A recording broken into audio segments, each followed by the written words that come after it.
Welcome to Rudra cooking. இந்த அடிக்கிற வெயிலுக்கு சில்லுன்னு ஒரு மில்க் ஷேக் குடித்தா எப்படி இருக்கும்? சூப்பராக இருக்கும் இல்லையா? கேரட்டில் மில்க் ஷேக் செய்ய போகிறேன். அதை எப்படி செய்யறதுன்னு நம்ம வீடியோக்குள்ளே போய் பார்க்கலாம்.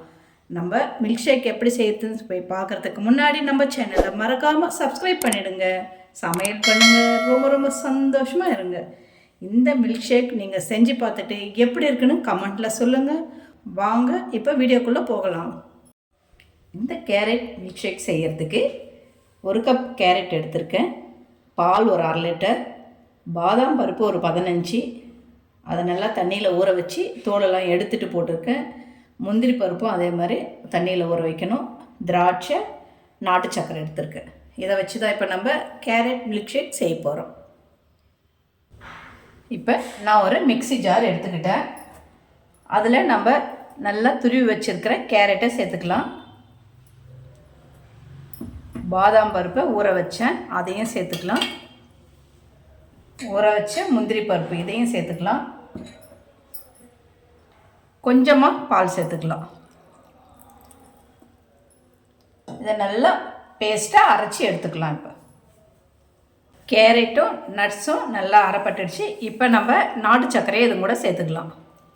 நம்மளுக்கு எவ்வளோ தேவையோ அதுக்கு தகுந்த மாதிரி, உங்களுக்கு இனிப்புக்கு தகுந்த மாதிரி சேர்த்துக்கோங்க. நாட்டு சர்க்கரை தேவைப்படாதவங்க வெல்லம் சேர்த்துக்கலாம். அப்படி இல்லைன்னா டெய்லி நம்ம யூஸ் பண்ணுற ஒயிட் சர்க்கரையை நம்ம சேர்த்து ரெடி பண்ணிக்கலாம். இப்போ இதை சேர்த்து மறுபடியும் நம்ம இதை ஒரு வாட்டி நல்லா அரைச்சி எடுத்துக்கலாம். வெல்லமும் சேர்த்து நல்லா அரைச்சாச்சு. இப்போ அது கூட பாலும் மீதி இருக்கிற பால் எல்லாத்தையும் நம்ம கூட சேர்த்துக்கலாம்.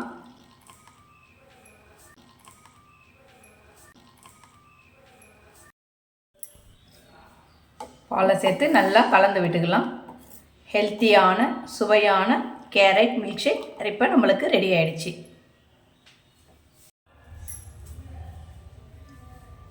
சுவையான ஹெல்த்தியான மில்க் ஷேக் ரெடி ஆகிடுச்சு. இதை செய்கிற அன்றைக்கே இது பரிமாறிடுங்க. சில்லுன்னு கூலாக பரிமாறினா சூப்பராக டேஸ்ட்டாக இருக்கும். நீங்களும் இதை கட்டாயமாக ட்ரை பண்ணுங்கள். மறக்காமல் நம்ம சேனலை சப்ஸ்கிரைப் பண்ணிக்கோங்க. சமையல் பண்ணுங்கள், ரொம்ப ரொம்ப சந்தோஷமாக இருங்க.